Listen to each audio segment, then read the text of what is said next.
मैं मेरी खाप सरदारी ने जो फैसले लिए हैं, जो सब लोगों ने मिलकर फैसला लिया है, सारी खापों ने, उसका स्वागत करती हूँ। और मैं एक बात कहना चाहती हूँ कि सरकार से हम कोई हिंसा नहीं चाहते, हम अहिंसक तरीके से अपना फैसला चाहते हैं। हम इस आदमी की बर्खास्ती और गिरफ्तारी चाहते हैं। या तो सरकार इसको बर्खास्त कर दे 10 तारीख तक और गिरफ्तार कर ले, नहीं तो जो मेरी खाप सरदारी बोलेगी, जैसा कि बोला है 10 तारीख के बाद हम एक बड़ा महासम्मेलन बुलाएंगे, उसमें बड़ा हरियाणा स्तर पे फैसला लिया जाएगा। फिर सरकार हमें ना बोले कि हमने अल्टीमेटम नहीं दिया था।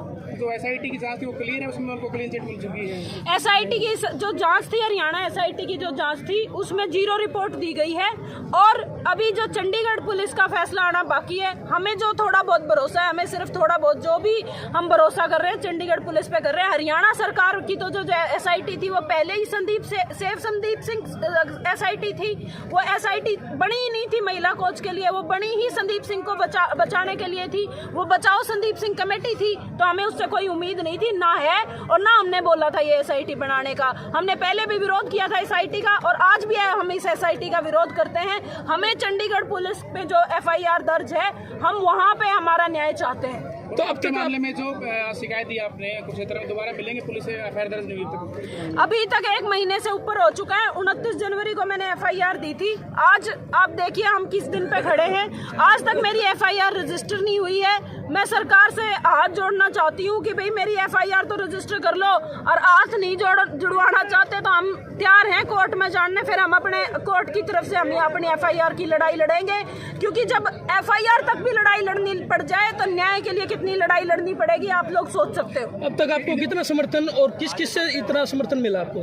देखिए जी, ये हमारी तीसरी महाखाप थी, महापंचायत थी। एक महापंचायत हमने नारनौंद में करी थी, दूसरी हमने कैथल में करी थी, ये तीसरी महापंचायत थी आज। और यहाँ लगभग मतलब जितनी भी जींद जिले में खापें लगती हैं, जितनी भी खाप पंचायतें हैं, सारी पहुंची हुई थी और सबने मुझे समर्थन दिया है। और ये मेरे समर्थन की बात नहीं है, ये बात उन बहन बेटियों के समर्थन की है जो हिम्मत करती हैं समाज में सामने आके बताने की कि उनके साथ कैसे गलत हुआ है, और उनको समर्थन है। ये सिर्फ एक सोनिया दुहन को ये समर्थन नहीं है। महिला कोच क्यों नहीं आ पाई यहाँ पर? उनके फादर साहब आए हैं, क्योंकि वो किसी केस में पीड़िता हैं, और इस तरीके के केसेस में जब आप पीड़िता होते हो, आप सामने नहीं आ सकते, पब्लिकली आपका चेहरा सामने नहीं लाया जाता, बल्कि आपका नाम तक भी नहीं लाया जाता। वो तो उस बहन की, हमारी की मजबूरी थी। जब खट्टर ये कह के निकल गया कि मेरे पास ऐसी बकवास चीजों के लिए समय नहीं है, एफआईआर नहीं ली, उसकी सुनवाई नहीं करी खट्टर और डीजीपी ने, तब उसे मजबूरन मीडिया के सामने आना पड़ा था। नहीं, ऐसे केसेस में हर तरीके से जो पीड़िता होती है उसका नाम, उसका चेहरा, हर चीज को गोपनीय रखा जाता है। और इसी तरीके से आज भी उनके चेहरे को और नाम को हम गोपनीय रखने की कोशिश कर रहे हैं। नहीं तो उनके फादर साहब आए हुए हैं, उनके प्रतिनिधित्व उनके फादर साहब कर रहे हैं। सोनिया जी, इसमें आपको कितनी बाधाओं से झेलना पड़ रहा है और आगे सुरक्षा का क्या वो है? जैसे मान लो आप बता रहे थे कि भाई आपका एक्सीडेंट भी कराया जा रहा है और आपको सीबीआई के या सीआईए के थ्रू भाई रोका जा रहा है, उसके बारे में और बता दो। मेरे 3 एक्सीडेंट करवा चुकी है ये सरकार। 1 महीने के अंदर अंदर मेरी एफआईआर तो रजिस्टर नहीं हुई, लेकिन मेरे एक्सीडेंट जरूर रजिस्टर होने लग रहे हैं। और बार बार मेरे परिवार को, मुझे बार बार धमकियां आ रही हैं, अनाप शनाप केस करने की धमकियां आ रही हैं। और साथ में जो ये बार बार मेरे एक्सीडेंट करवाए जा रहे हैं, इन चीजों से मैं डरने वाली नहीं हूँ, ना ही मैं पीछे होने वाली हूँ, क्योंकि मेरा समाज, मेरा गामराम, मेरी खापें मेरे पीछे खड़ी हैं। मैं ये लड़ाई लड़ूंगी। सबसे ज्यादा उम्मीद किससे है आपको सुरक्षा के बारे में? मुझे किसी से उम्मीद नहीं है। मेरा गामराम मेरी सुरक्षा करने लग रहा है, मेरी खापें करने लग रही हैं। हम अपने आप अपनी सुरक्षा कर लेंगे। और ये तो जो इनकी सुरक्षा है, जो ये सरकार सुरक्षा देती है, चाहे वो महिला कोच को सुरक्षा दी हो या मुझे कल को दे दे, ये तो कम सीआईडी का रोल प्ले करती है। ये उसकी महिला कोच की भी 1-1 मिनट की इंफॉर्मेशन देने का काम करती है हरियाणा पुलिस, वही मेरे साथ करेंगे। इससे अच्छा है कि मैं किसी की सुरक्षा लूं ही ना। मेरा गामराम, मेरा समाज मेरी सुरक्षा। इसमें आपको किसी पार्टी का भी समर्थन मिला है क्या? मैं तो सारी पार्टियों से बोल रही हूँ भाई, जवाब दो। जितनी भी पार्टियां, सत्ता की, विपक्ष की जितनी भी पार्टियां हैं, मैं तो सारियों से क्वेश्चन कर रही हूँ, आज तक चुप बैठे क्यों हैं? आज सामने आओ। दी बेटी तारे घर में भी है, जो वो महिला कोच है, वो जो सारी पहलवान है, मैं हूँ, हम सब तुम्हारी लड़कियां हैं, हम तारी बेटी हैं। तड़कन वोट मांगण मारे घर क्या का, मारे माँ बाप का दोहराना है, फिर किस मुंह तो बढ़ जाओगे? हम भी नहीं बढ़न देते अगर आज नहीं बोलोगे। सोनिया जी, इस सरकार में बलात्कारियों को फूल मालाओं से स्वागत किया जाता है, आप कैसे देख सकते हो कि आपको इंसाफ मिलेगा, उस बेटी को इंसाफ मिलेगा? इसीलिए समाज में आए हैं जी हम। जब हमें इस सरकार से और इस प्रशासन से उम्मीद उठ गई, यहाँ बलात्कारियों को, यहाँ बेटी की इज्जत पे हाथ डालने वालों को सम्मानित किया जाता है।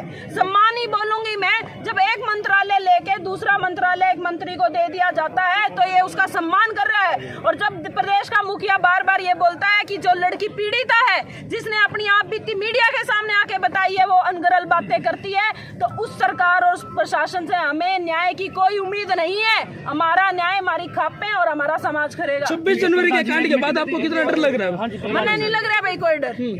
जो 26 जनवरी के साथ आपके साथ जो अच्छा हुआ उसका आज जो पंचायत, इस पूरे मामले को आप कैसे देखते हैं? सरकार एडमेंट है, कोई इस पे स्टेप डाउन नहीं कर रही है, तो आप कैसे देखते हैं? देखिए, ये केवल मात्र एक लड़की का सवाल नहीं है जिसके साथ बेहूदगी करने की कोशिश की गई। एक बहुत बड़ा गैर कानूनी मसला था आज पूरे हरियाणा में, लेकिन सवाल खड़ा हो गया है कि कानून का शासन होगा कि नहीं होगा। और आज गजब की बात यह है कि सरकार कानून का उल्लंघन कर रही है।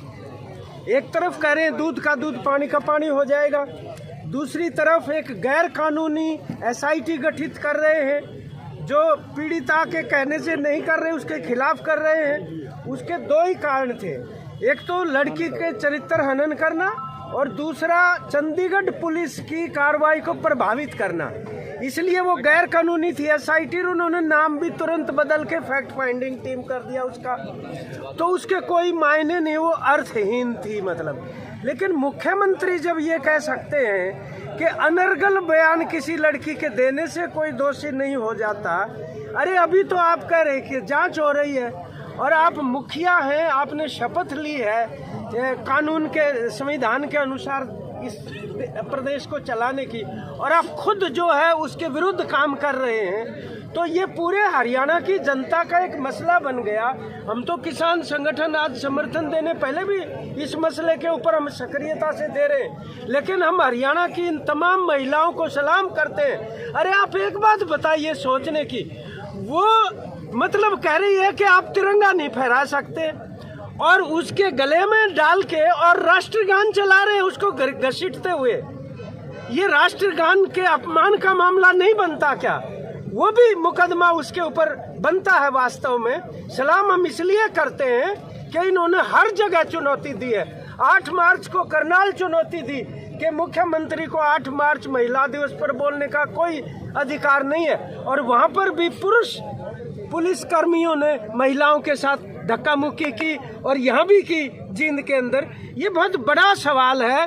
तमाम तबके जिनकी आजीविका की लड़ाई थी, आज उनकी लड़ाई लोकतंत्र और मान सम्मान बचाने की भी बन गई है। तो प्रधान जी, इसमें जब सरकार की इतनी मनमानी चल रही है तो 2024 के आने वाले इलेक्शन में क्या प्रभाव होगा इस सरकार को? देखिए, आज क्योंकि कोई इलेक्शन का एजेंडा नहीं है जी, लेकिन ये खुद ही जिस रास्ते के ऊपर चल रहे हैं वो तो बहुत ही आत्मघाती रास्ता है जी। हमें नहीं लगता कि इस रास्ते पर चलकर वो हरियाणा की जनता ने, तो मैं आपको बता रहा हूँ, पहले भी इनको बहुमत नहीं दिया था जी। हरियाणा का जो सरकार बनी थी वो तो दुष्यंत चौटाला ने अगर विश्वासघात नहीं किया होता तो ये सरकार थोड़ी सत्ता में होती। और अब जिस तरीके से अब वो व्यवहार कर रही है अलग अलग तबकों के साथ, कर्मचारियों से, महिलाओं से, सरपंचों से, मुझे लग रहा है कि वो बांटना चाहते हैं लोगों को जात पात के आधार पर, और सचेत हैं लोग। इसलिए प्रधान जी ने आज भी और बहन ने भी बोला यहाँ बोलते हुए कि तमाम किसान मजदूर एकता करके पहले आंदोलन लड़ा था और एकता करके इसको। ठीक है, किसानों तरफ से किसान यूनियन भी साथ में आई है, किसान संगठन साथ में आए हैं, थोड़ा ब्रीफ में बता दो कैसा समर्थन है? मैं पहले हमारे किसान संघ से ही बोले हुए कामेडी साहब भी, मैं पूरे SKM की तरफ से सोनिया दून जी के समर्थन में हमने नरवाना मीटिंग की थी। उसमें दून जी हमारे पक्ष में गई थी और हमने इनको आश्वासन दिया था, और आज भी पूरी SKM हरियाणा की तरफ से दून जियों के नहीं कहूँगा, मैं पूरी हरियाणा की बेटियों के साथ हैं। 2 कदम इनसे आगे चलेंगे। और मैं आपके माध्यम से पूरे हरियाणा प्रदेश के किसान के मेरा वर्ग को भी एक आह्वान करना चाहता हूँ कि आने वाली 20 मार्च को पूरा देश का किसान दिल्ली में पहुँच रहा है। आप सब साथी जो मेरे को देख और सुन रहे हैं, सभी से अनुरोध है, आशा और उम्मीद है कि आप ज़्यादा संख्या में पहुँचेंगे। जो 10 मार्च का अल्टीमेटम दिया उसके बाद कोई बड़े फैसले लिए जा सकते हैं? 10 अप्रैल का जो हमारी हरियाणा की खापों के द्वारा लिया गया, किसान संगठन भी उसके समर्थन में है। और जो निर्णय उस तब तक नहीं लिया जाता, उसके बीच में पंचायतें होंगी पंचायत में निर्णय लेंगी और आगामी कार्रवाई के लिए बिल्कुल तैयार रहेंगे। मीटिंग बीच में होगी। ठीक है। 10 अप्रैल से पहले सभी हरियाणा के खापों की मीटिंग करेंगे और